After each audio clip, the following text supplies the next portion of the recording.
Hi అండి, welcome back to our channel దర్శన vlogs. And ఈరోజు రెగ్యులర్గా చేసుకునే అండ్ ఈజీగా చేసుకునే చికెన్ బిర్యానీ ఎలా చేసుకోవాలో చూసేద్దాం రండి. ముందుగా 1 kg చికెన్ని నీట్గా క్లీన్ చేసి పెట్టుకోవాలి. 1 or 2 times వాష్ చేసుకోవాలి.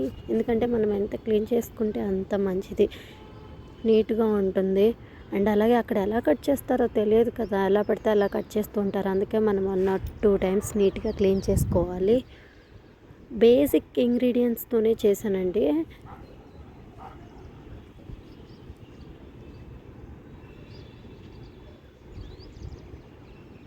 స్క్రీన్ మీద కనిపిస్తున్నాయి కదా బేసిక్ ఇంగ్రీడియంట్స్: ఆనియన్, టమాటో, కరివేపాకు, గ్రీన్ మిర్చి. అండ్ అలాగే ముందుగా చికెన్లో 2 స్పూన్స్ కారం, 1 స్పూన్ సాల్ట్ అండ్ అలాగే 1 స్పూన్ పసుపు వేసి నీట్గా కలిపేసుకోవాలి.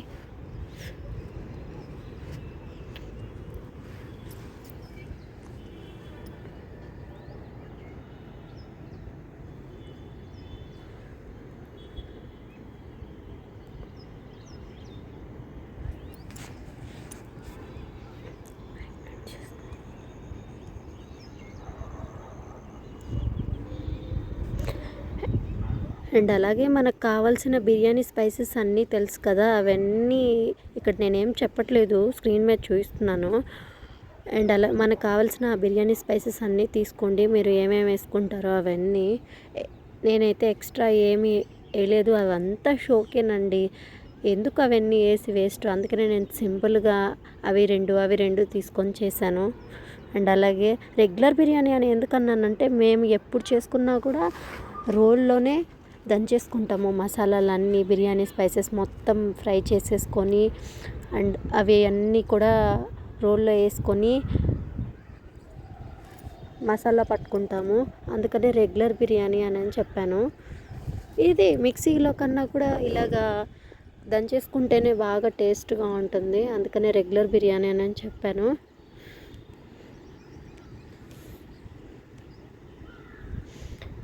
వన్ కప్ పెరుగు, 2 స్పూన్స్ అల్లం వెల్లుల్లి పేస్ట్ మొత్తం వేసి కలిపేసుకొని ఒక 1/2 hour చికెన్ని అలా మ్యాగ్నేట్ చేసుకొని పక్కన పెట్టేసుకోవాలి.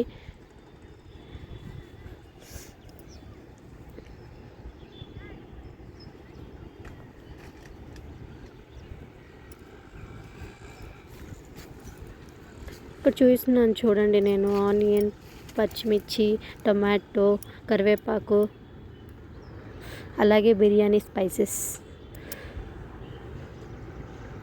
ధనియాలు, చెక్క, లవంగ, జాపత్రి, కొబ్బరి, ధనియాలు, వెల్లుల్లి,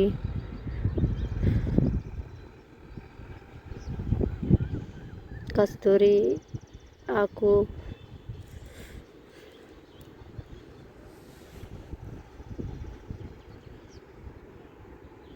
అలాగే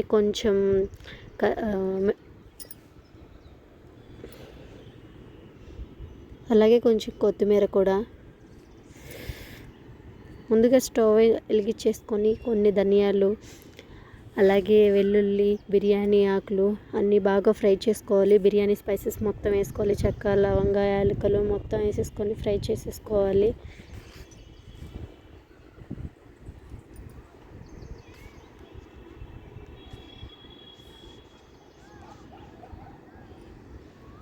అన్నీ వేసేసుకొని మొత్తం ఫ్రై చేసేసుకున్నాక ఇలాగా చూపిస్తున్నట్లుగా రోల్లో వేసుకొని బాగా మెత్తగా దంచేసుకోవాలి పౌడర్ లాగా.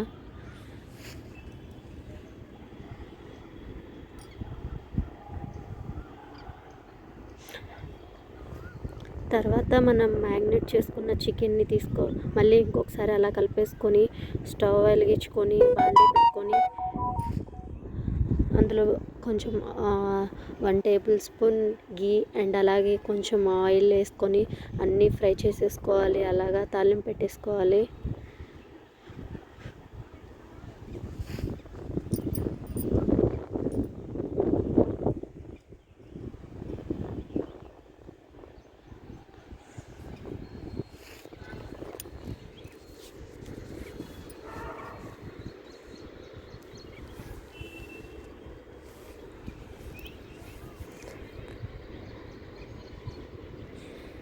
స్క్రీన్ మీద చూపిస్తున్నట్లుగా అన్నీ బాగా ఫ్రై అయిపోయినాక టమాటో, అల్లం వెల్లుల్లి పేస్టు, అలాగే పచ్చిమిర్చి అన్నీ వేసుకొని మళ్ళీ ఒక 5 మినిట్స్ బాగా ఫ్రై చేసేసుకోవాలి.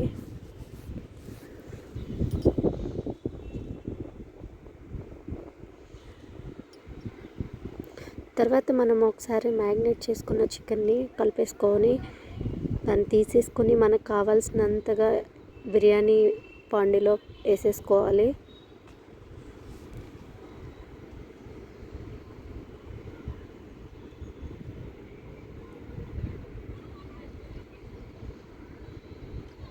చూడండి, నేను చూపిస్తున్నట్లుగా బిర్యానీ బాండీలో నాకు ఎంత కావాలో అంత క్వాంటిటీలో వేసేసుకుంటున్నాను. మిగతాది చికెన్ పులుసు కోసం, అంటే గ్రేవీ కావాలి కదా బిర్యానీలోకి, దానికోసమని ఉంచేసుకున్నాను.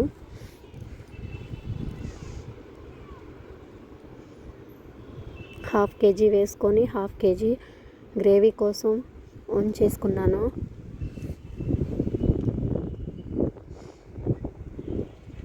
ఆ తర్వాత 1 టేబుల్ స్పూన్ పసుపు, 1 టేబుల్ స్పూన్ కారం, 1 టేబుల్ స్పూన్ సాల్ట్ వేసేసుకొని బాగా కలిపెట్టేసుకోవాలి.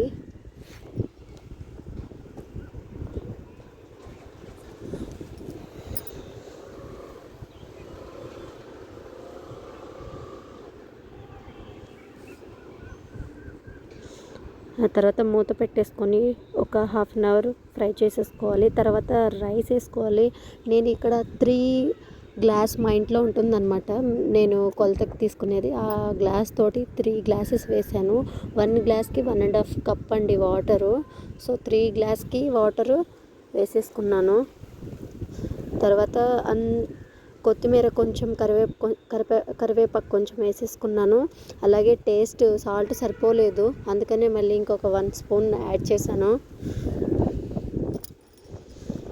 నేను పౌడర్ చేసుకున్న ధనియాలు, వెల్లుల్లి పౌడర్ వేసేసుకున్నాను. కలబెట్టేసుకొని మూత పెట్టేసుకుంటాను కొంచెం సేపు. చూడండి ఎంత బాగా ఉడికిపోతుందో. మనం కొలతలు కరెక్ట్గా తీసుకోవాలండి, ఎందుకంటే కొంచెం వాటర్ ఎక్కువైతే మెత్తగా అయిపోతుంది, తినలేము. బిర్యానీ అనేది ఎప్పుడైనా కొంచెం పలుకులుగా అలా ఉంటేనే బాగుంటుంది. మరీ అంత మెత్తగా అయినా, మరీ అంత పలుకులుగా ఉన్నా కూడా బాగోదు.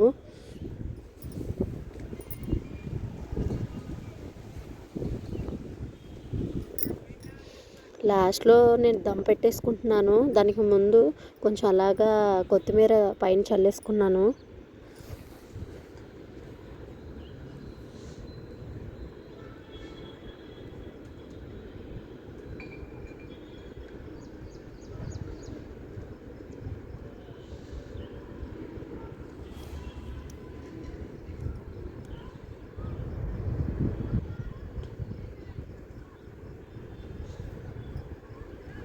చూడండి, నేను చూపిస్తున్నాను. దమ్ కోసం ఒక చిన్న బాండీలో వాటర్ తీసుకొని పెట్టేసుకున్నాను. ఆవిరిపోకుండా పెట్టుకోవాలి. మామూలుగా కట్టెల పొయ్యి మీద చేసేవాళ్ళు ఏంటంటే పైన కూడా కొన్ని నిప్పులు వేసేసి పెడతారు. మనకి ఇక్కడ అవైలబిలిటీ లేదు కాబట్టి, సిటీలో అవన్నీ దొరకవు కాబట్టి నేను అలా వాటర్ తీసుకొని దమ్ పెట్టేసుకున్నాను. మీ దగ్గర దమ్ ఆకులు అని ఉంటాయి, అంటే మనం ఓల్డ్ టైంలో ఇస్త్రాకుల్లో అన్నం పెడతారు కదా కట్టెపుల్లలతోటి గుచ్చి, ఆ గుల్లలు అవి తీసుకొని ఆ కర్రపుల్లలతో గుచ్చి ఆకుల్ని దమ్ ఆకులు అంటారు. ఆ ఆకులతో కూడా దమ్ పెట్టేసుకోవచ్చు. రెస్టారెంట్లలో ఇలానే చేస్తారు. రైస్ పైన ఆకులు పెట్టేసి మూత పెట్టేసి పైన నిప్పులు వేసేస్తారు. ఫైనల్గా ఒక అరిటాకు తీసుకొని అందులో ఇలా సర్వ్ చేసేసుకున్నాను. టేస్ట్ అయితే చాలా బాగా వచ్చింది. మీరు మీ ఇంట్లో ట్రై చేయండి. అండ్ అలాగే ఈ వీడియో నచ్చితే సబ్స్క్రైబ్ చేయండి అండ్ ఒక లైక్ చేసుకోండి. మీ ఫ్రెండ్స్ అండ్ ఫ్యామిలీస్ కూడా షేర్ చేయండి. ఇలాంటి మరెన్నో ఇంట్రెస్టింగ్ వీడియోస్ కోసం మన యూట్యూబ్ ఛానల్ని సబ్స్క్రైబ్ చేయండి. Thank you for watching.